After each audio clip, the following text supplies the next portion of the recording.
October 7, 1944, 20,000 feet above Achmer Airfield, Germany. First, Lieutenant Urban Drew pushed the throttle forward on his P-51 Mustang, the Detroit Miss shuddering as manifold pressure climbed past regulation limits. Below him, two Messerschmitt Me 262 jets taxied toward the runway, their twin Junkers Jumo engines gleaming in the afternoon sun. Drew knew exactly what he was watching: the future of aerial warfare. Aircraft that could fly 100 miles per hour faster than anything America had in the sky. The jets began their takeoff roll. Drew rolled inverted and dove. The Merlin engines screamed as airspeed built past 400 miles per hour. His wingman, Second Lieutenant Robert McCandless, followed close behind.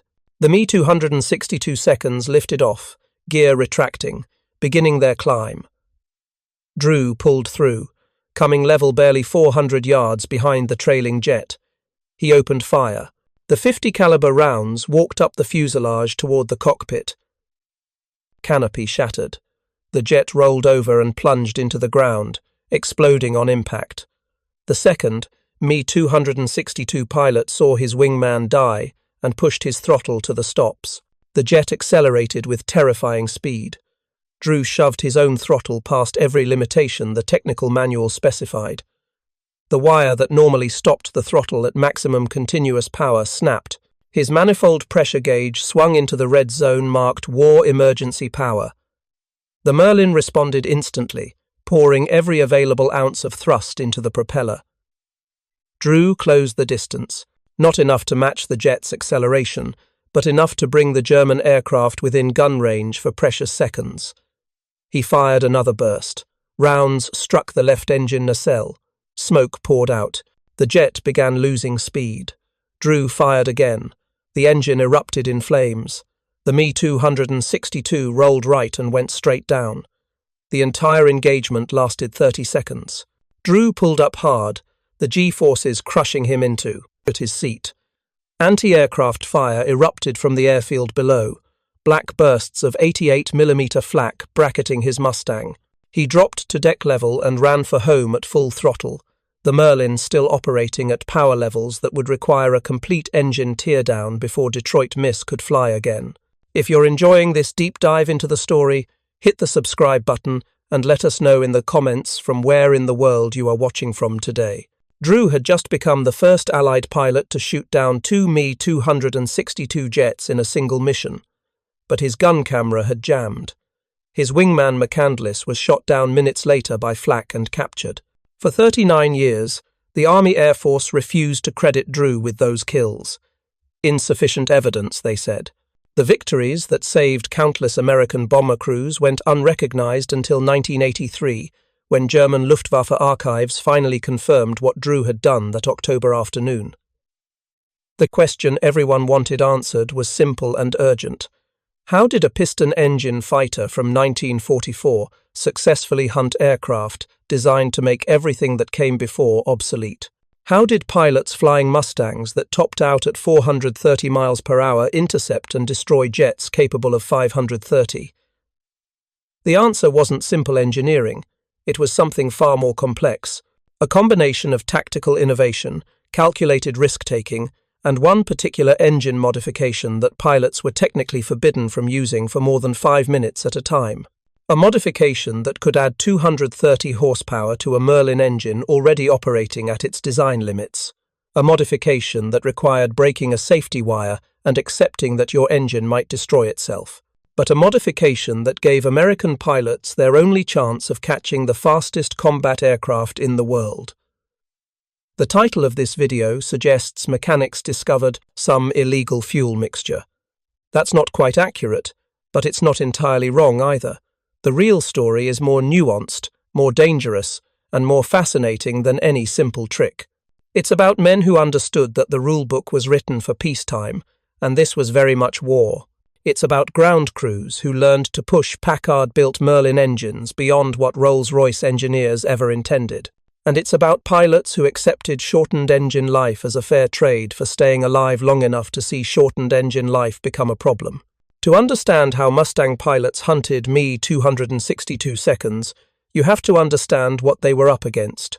The Messerschmitt Me 262 Schwalbe, the Swallow, represented everything revolutionary about German engineering at the end of World War II.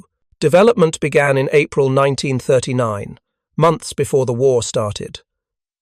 The first prototype flew with a conventional piston engine on April 18, 1941.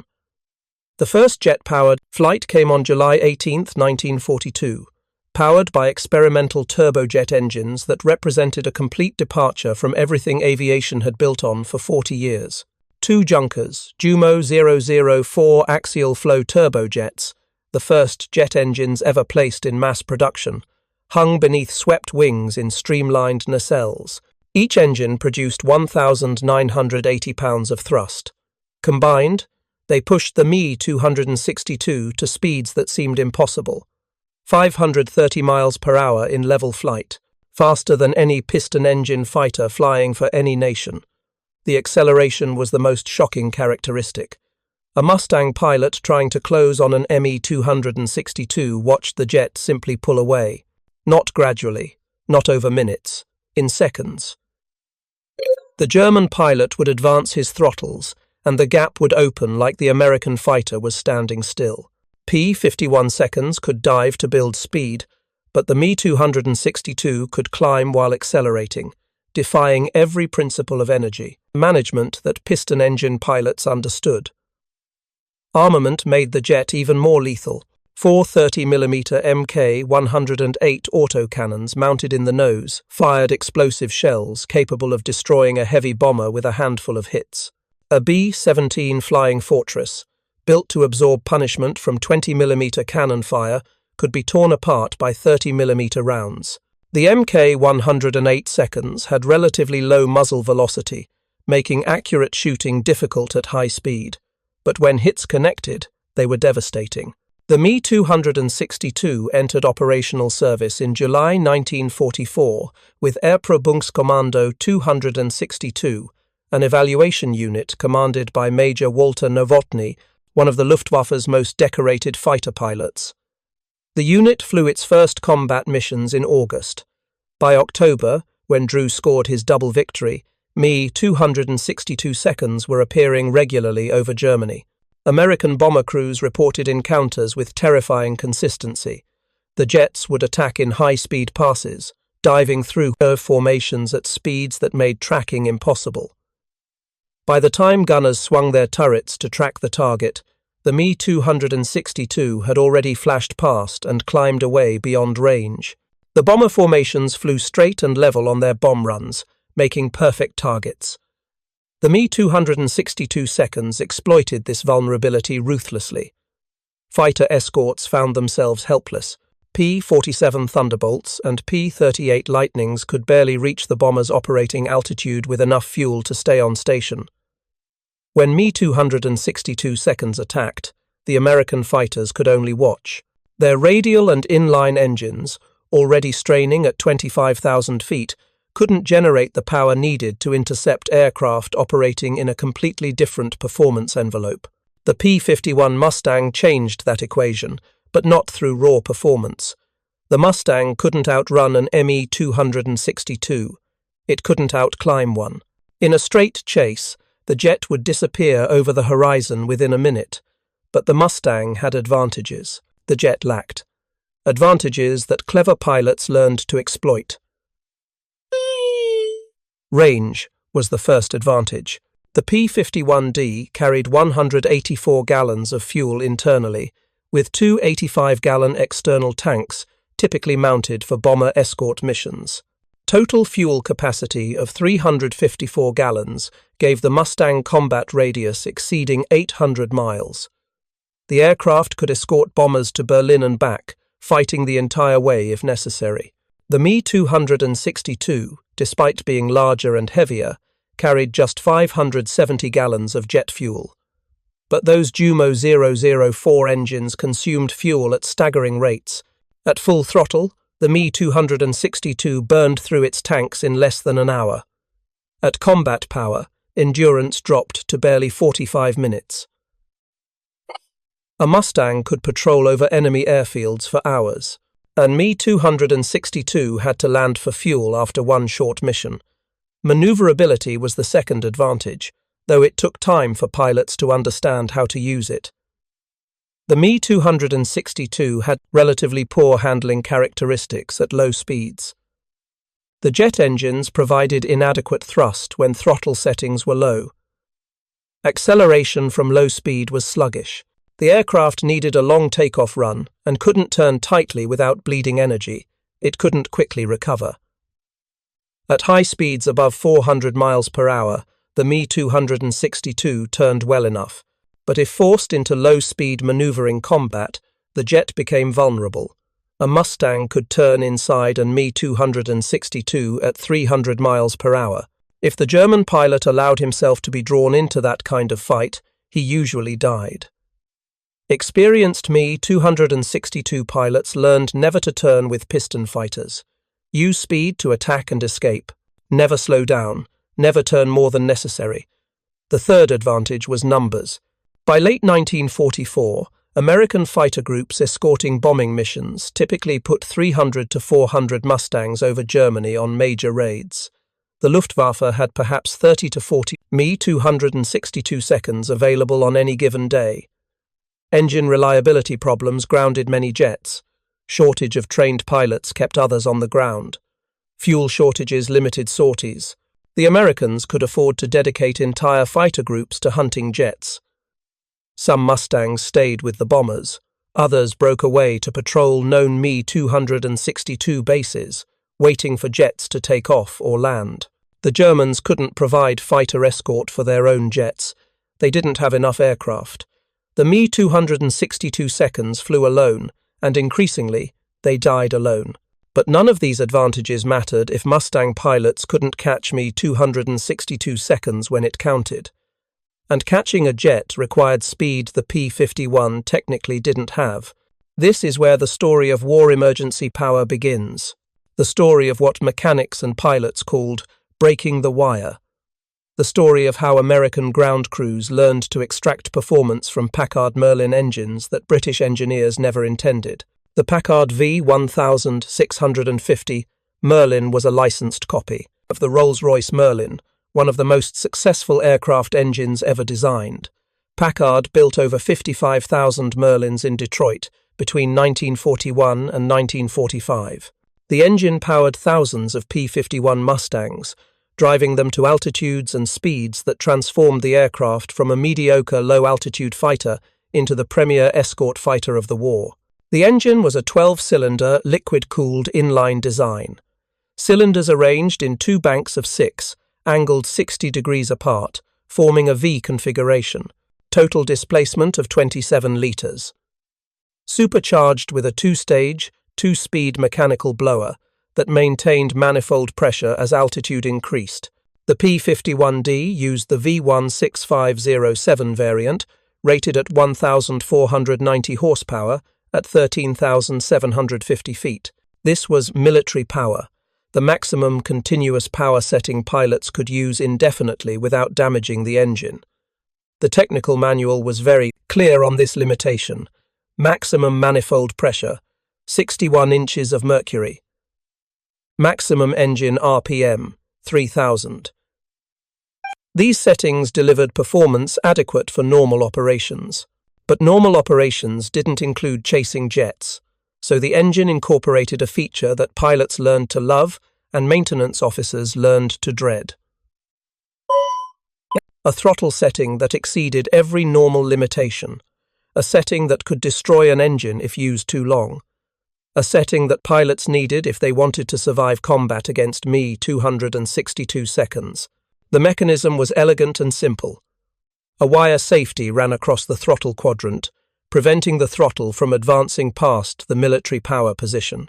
To engage war emergency power, the pilot had to push the throttle hard enough to break that wire. Once the wire snapped, the throttle could advance further, increasing manifold pressure from 61 inches to 75 inches of mercury. This extra boost pressure forced more air into the cylinders. More air meant more fuel could burn. More fuel burning meant more power. The V16507 at war emergency power produced 1,720 horsepower, a gain of 230 horsepower, over 15% increase. This extra power had limits, severe limits. The engine could operate at war emergency power for a maximum of 5 minutes. Beyond that, the risk of catastrophic failure increased dramatically. Piston heads could crack from excessive heat, valve seats could fail, connecting rods could bend. In extreme cases, the entire engine could seize, leaving the pilot gliding home in a very expensive glider over very hostile territory. Even 5 minutes of war emergency power required maintenance. The technical order was explicit. After 5 hours total accumulated use of war emergency power, the engine required complete tear-down inspection. Every component checked for damage. Any part showing stress had to be replaced. This wasn't field maintenance. This was depot-level work that could take days. Ground crews hated war emergency power. It made their job harder. It meant more engines coming back damaged. It meant more late nights in freezing weather pulling engines apart to check for cracks invisible to the naked eye. But they understood why pilots needed it. They understood that 5 minutes of extra power could mean the difference between coming home and becoming a casualty statistic. So they maintained the system meticulously. They ensured the wire safety was properly installed. They calibrated the manifold pressure gauges so pilots could see exactly how far into the red zone they were pushing. They kept detailed logs of every minute of war emergency power used, tracking accumulated time against the 5-hour threshold. But war emergency power alone wasn't enough. Not against Me 262 seconds. The extra 230 horsepower helped, but it didn't close the 100-mile-per-hour speed gap. Mustangs, using war emergency power, could reach perhaps 440 miles per hour in level flight, still 90 miles per hour slower than a jet at full throttle. The missing piece was fuel, not a special mixture, not something mechanics cooked up in violation of regulations, but a fuel grade that existed, that was specified, but that wasn't always available when it mattered most. Standard aviation fuel for most of the war was 100 octane. The octane rating measures fuel's resistance to detonation. Higher octane allows higher compression ratios and higher boost pressures without the fuel exploding prematurely in the cylinder. 100 octane was adequate for normal operations, but by late 1944, refineries in the United States had developed 150 octane fuel. This wasn't a new invention. It was a refinement of existing processes, adding more tetraethyl lead to the fuel mixture, using higher-grade base stocks, more expensive to produce, but it allowed engines to operate at boost pressures that would cause 100 octane fuel to detonate. With 150 octane fuel, the V1000, 650 Merlin could run at even higher manifold pressures. Instead of 75 inches maximum, engineers tested 85 inches and higher. The power increases were substantial. Some test aircraft equipped with 150 octane fuel and pushing maximum boost recorded power outputs approaching 1900 horsepower. This fuel started reaching operational units in Europe during late 1944 and early 1945. Not every unit received it. Supply chain limitations meant 100 octane remained standard at many bases, but fighter groups operating in areas where Me 262 encounters were common often had access to the higher-grade fuel. The problem was regulations. Official technical orders specified exactly which fuel could be used in which engines under which conditions. Pilots couldn't simply decide to use 150 octane if it happened to be available. They needed authorization. They needed their aircraft certified for the higher-grade fuel. They needed their engines modified to handle the increased stress. But combat has a way of making regulations flexible. When Me 262 seconds were shooting down bombers, group commanders found ways to authorize 150 octane use. When pilots reported needing every available advantage to survive, maintenance officers found ways to certify aircraft. When ground crews saw friends dying because aircraft weren't fast enough, they found ways to make modifications happen. This wasn't illegal, not technically, but it wasn't always properly authorized either. There were fighter groups using 150-octane fuel and pushing boost pressures beyond official limits months before formal approval came through channels. There were pilots breaking the war emergency power wire and holding maximum boost for longer than 5 minutes, because the alternative was watching German jets escape. There were maintenance crews signing off on engines that should have been pulled for inspection, but were still running strong and were needed for the next day's mission. This was the illegal fuel mix the title refers to. Not a secret formula, not something mixed in violation of chemistry, but fuel used in ways that bent regulations, fuel that gave pilots the edge they needed. If you find this story engaging, please take a moment to subscribe and enable notifications. It helps us continue producing in-depth content like this. The real breakthrough came when pilots and ground crews learned to combine everything: 150-octane fuel when available, war emergency power without hesitation, tactical positioning that exploited the Me-262's vulnerabilities, and most importantly, patience, the willingness to wait for the moment when speed alone couldn't save the German pilot. Lieutenant Colonel Hubert Zemke learned this lesson on October 7th, in 1944, the same day Urban Drew scored his double victory. Zemke had transferred from the P-47 Thunderbolt to the P-51 Mustang when he took command of the 479th Fighter Group. He was flying near Achmer when he spotted what appeared to be a Bf-109. He dove to attack, pushing his Mustang to maximum speed. As he closed, he realized his mistake. This wasn't a Messerschmitt 109. The profile was wrong. The speed was wrong. He was chasing an Me-262. The jet pilot saw Zemke coming and advanced his throttles. The Me-262 began pulling away. Zemke broke the wire on his throttle and shoved it to war emergency power. His manifold pressure gauge swung past 70 inches. The Merlin screamed. His airspeed built to 440 miles per hour. Not enough to catch the jet in level flight, but enough to stay within gun range as the German pilot climbed away. Zemke fired a long burst. He couldn't tell if he scored hits. The jet disappeared into clouds. Later, when his gun camera film was developed, analysts thought they saw strikes on the aircraft. Zemke was credited with a probable. German records suggest the Me-262 may have been damaged and forced to land. The important detail wasn't whether Zemke actually destroyed the jet.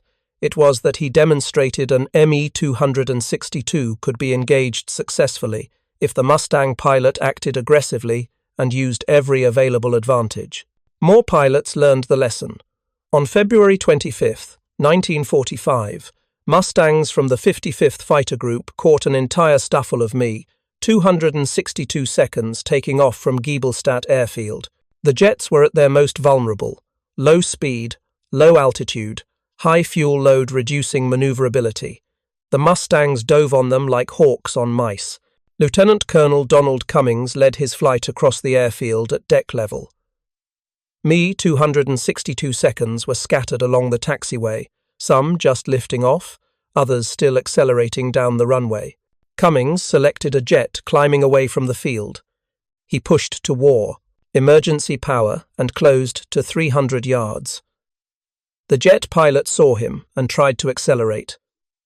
Too late, Cummings fired. His rounds walked up the fuselage and into the cockpit. The Me-262 rolled inverted and crashed. Cummings spotted a second jet trying to escape at low level. He pursued, his Merlin howling at maximum boost.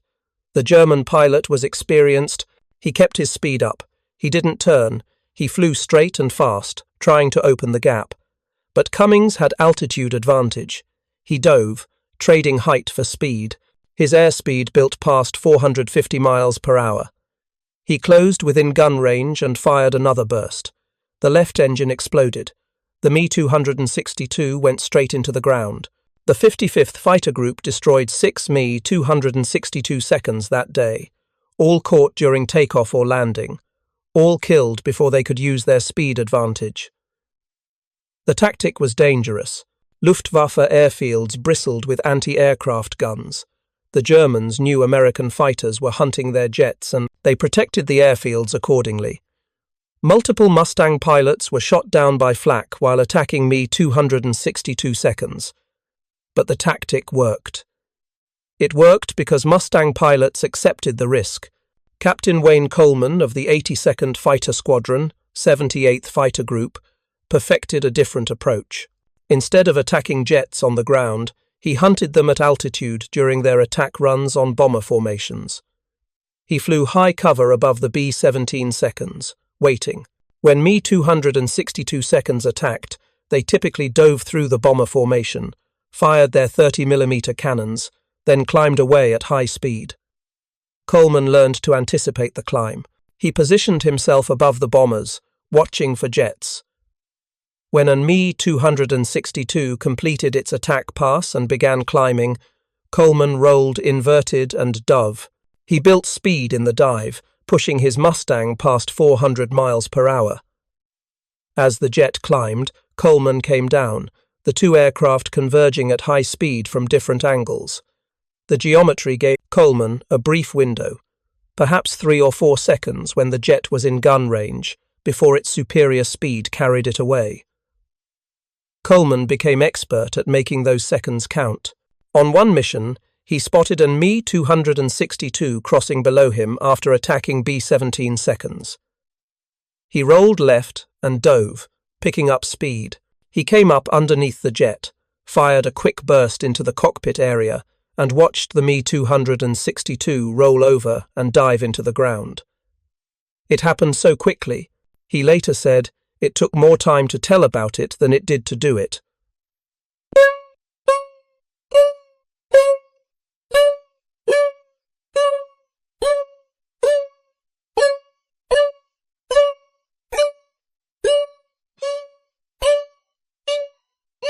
But the most effective tactic remained the simplest: catch them landing. Me 262 seconds had to return to their bases eventually. The Jumo 004 engines burned fuel so quickly that jets could stay airborne for barely 45 minutes at combat power. When fuel ran low, they had to land, and when they landed, they were vulnerable. The landing approach was the critical moment. The Me 262 pilot had to slow down. Gear and flaps required relatively low airspeeds. The aircraft had to fly a predictable pattern, descending steadily toward the runway. For those few minutes, the jet lost its primary advantage. It was slow, it was predictable, it was catchable. Mustang pilots learned to orbit at high altitude near known Me 262 bases. They watched for jets returning from missions. When a Me 262 began its landing approach, the Mustangs dove. By the time the German pilot saw them, he faced an impossible choice: abort the landing, which meant flying at low speed with almost no fuel, hoping to reach another airfield before flaming out, or continue the approach and try to land before the Americans arrived. Either choice was often fatal. If the pilot continued his approach, he was shot down on final. If he aborted, he usually ran out of fuel before reaching safety. Some Me 262 pilots tried a third option: land immediately on the nearest flat surface. Roads, fields, anywhere that might work. This occasionally succeeded, but often resulted in the aircraft being damaged beyond repair in a crash landing. The Luftwaffe tried to counter these tactics. They surrounded Me 262 bases with massive anti-aircraft defenses. Flak batteries ringed the airfields in concentric circles. Approaching Mustangs faced walls of exploding shells. The Germans also assigned WWII fighters to fly protective cover over the jet bases. The piston-engine Fokker-Wulfs couldn't match Mustang performance, but they could disrupt American attacks long enough for Me 262 seconds to land safely. These defenses helped, but they couldn't solve the fundamental problem. The Me 262 needed concrete runways. The Jumo 004 engines ran so hot they ignited asphalt. This restricted jet operations to a limited number of airfields with concrete surfaces. The Americans knew which bases hosted Me 262 seconds. They could concentrate their forces The Germans couldn't hide their jets or disperse them to hidden airfields the way piston fighters could operate from anywhere. Major Walter Nowotny died because of this vulnerability. On November 8, 1944, Nowotny took off from Achmer to intercept American bombers, despite orders to remain grounded. He was the commanding officer of Kommando Nowotny, the Luftwaffe's first operational jet unit.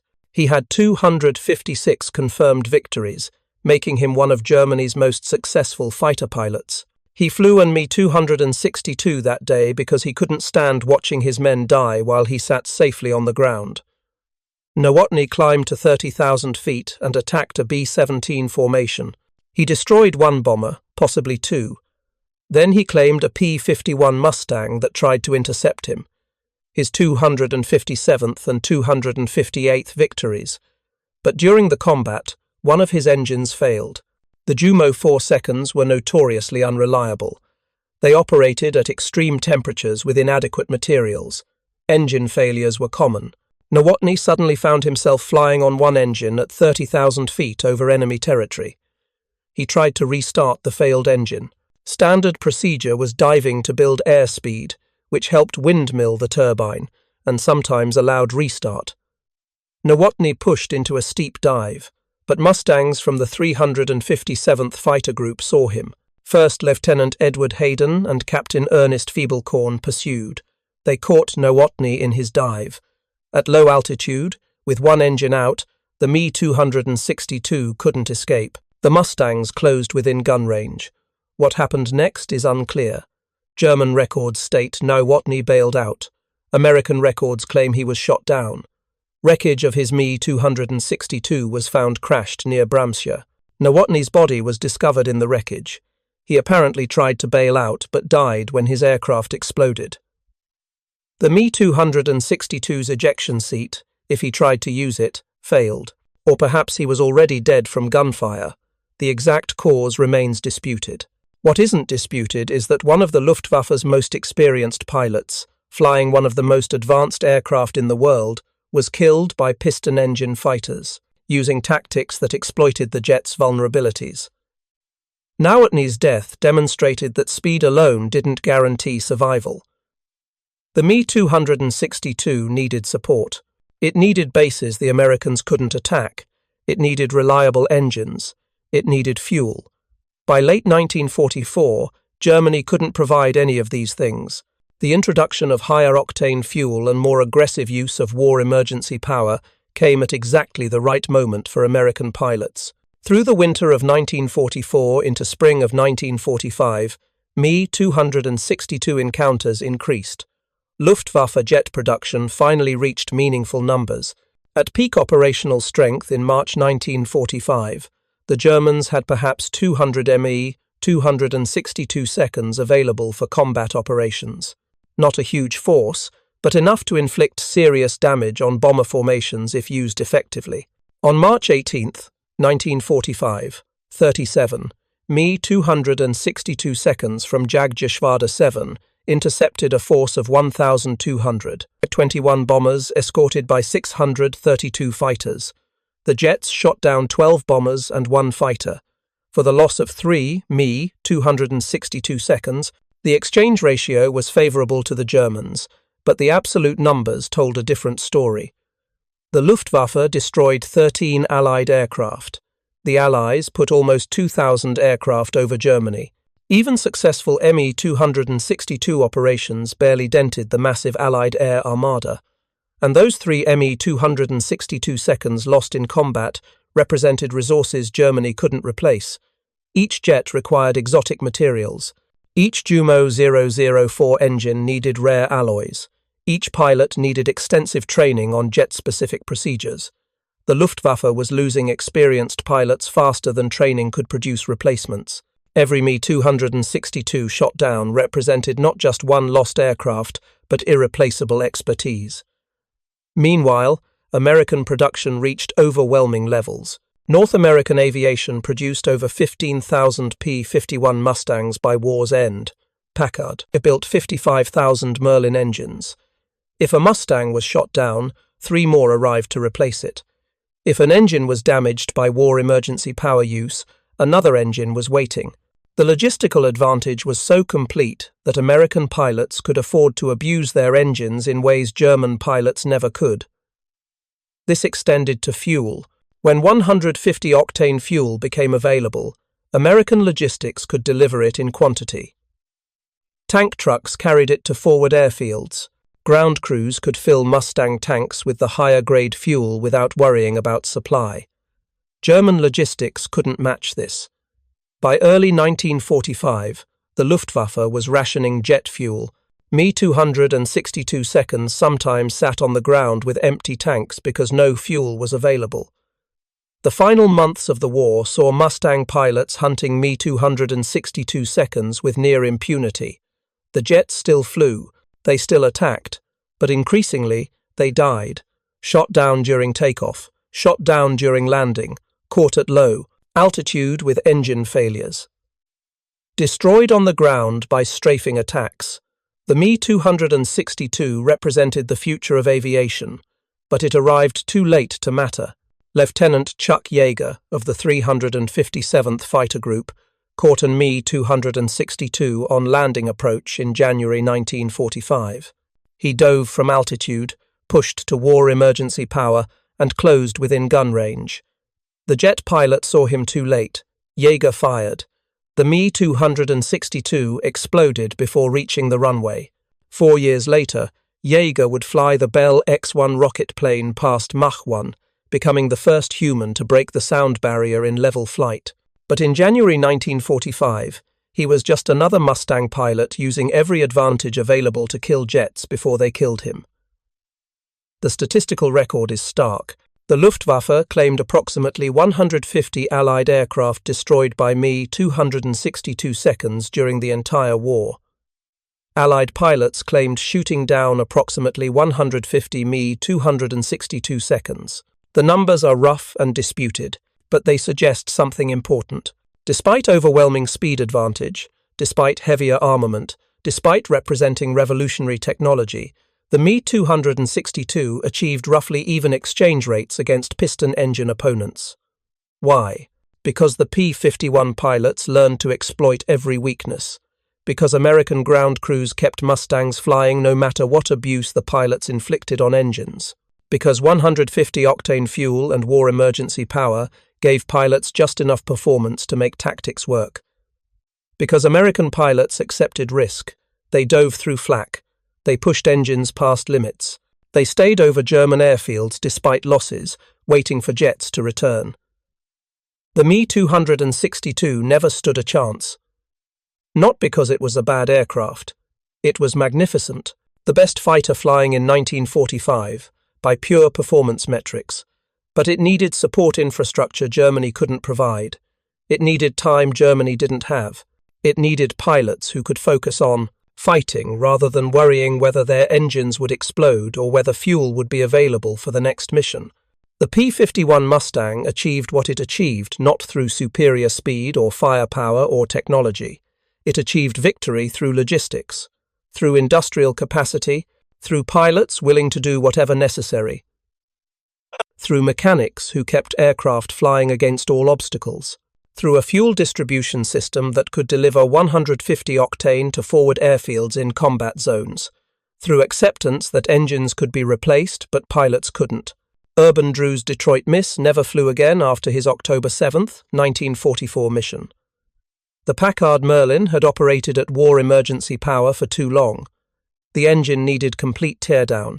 By the time maintenance crews finished inspection, the war had moved on. Drew was flying a different aircraft. Detroit Miss sat in a maintenance hangar, waiting for an engine that arrived too late to matter. But Drew's tactics lived on. Every fighter group learned to hunt Me 262 seconds the way he demonstrated. Catch them vulnerable, use altitude advantage to build speed, push engines past their limits. Accept that you might destroy your aircraft in the process because destroying theirs matters more. This wasn't elegant. It wasn't the romantic vision of aerial combat that peacetime aviation suggested. It was brutal, calculated, industrial warfare. The ground crews who maintained these aircraft rarely receive credit. Their work happened in the dark, in freezing cold, under conditions that made detailed mechanical work nearly impossible. They pulled engines in the middle of winter. They replaced components in rain and snow. They certified aircraft as airworthy, knowing pilots would immediately abuse every system beyond design limits. They understood war emergency power meant more work for them. Every 5 hours of accumulated use meant days of teardown inspection. Pilots coming back from missions with manifold pressure gauges pegged at maximum, oil temperatures in the red, coolant systems barely functional, engines that should have been scrapped but were patched together because the next day's mission required every available aircraft. These mechanics learned to recognize when an engine was truly damaged versus when it was simply pushed hard. They developed intuition for which components would fail and which would survive. They bent regulations when necessary. They cut corners when safe. They kept Mustangs flying through conditions that should have grounded entire fighter groups. The official statistics show P-51 Mustangs shot down 4,950 German aircraft during World War II, more than any other Allied fighter type. These numbers include hundreds of Me 262 seconds caught during takeoff, landing, or in situations where tactical skill mattered more than raw speed. Every one of those victories depended on pilots willing to break the wire on their throttle quadrant and push into war emergency power. The title of this video is technically inaccurate. There was no illegal fuel mix. But the spirit of the title is absolutely correct. What happened was pilots and mechanics pushing official systems beyond official limits, using authorized equipment in unauthorized ways. Breaking wires meant to prevent engine damage, running war emergency power longer than 5 minutes, using 150-octane fuel before proper authorization, all to gain the few extra miles per hour needed to make tactics work. After the war, captured Me 262 seconds were tested extensively by American and British engineers. The aircraft influenced the design of future jets.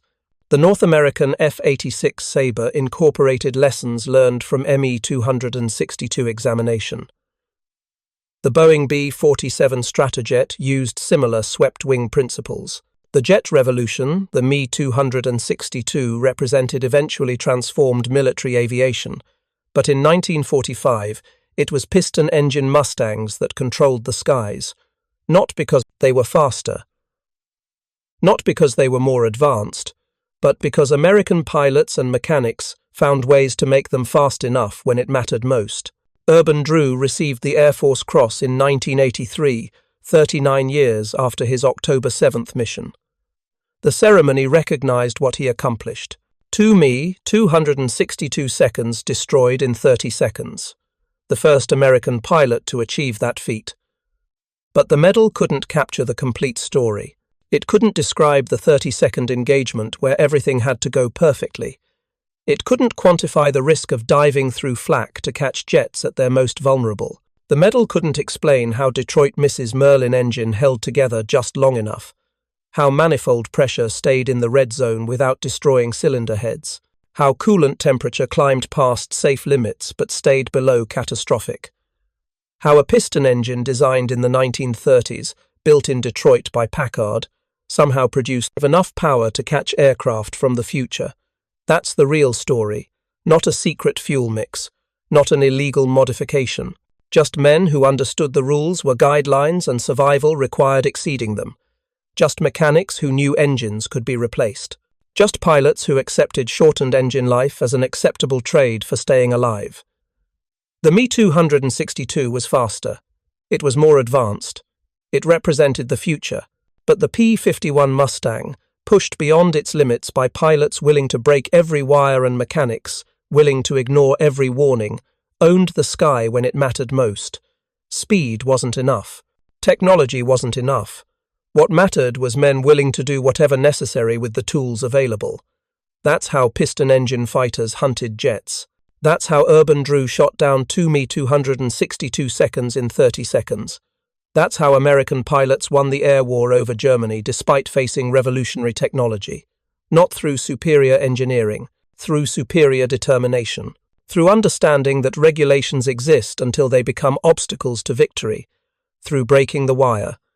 Thank you for watching. For more detailed historical breakdowns, check out the other videos on your screen now, and don't forget to subscribe.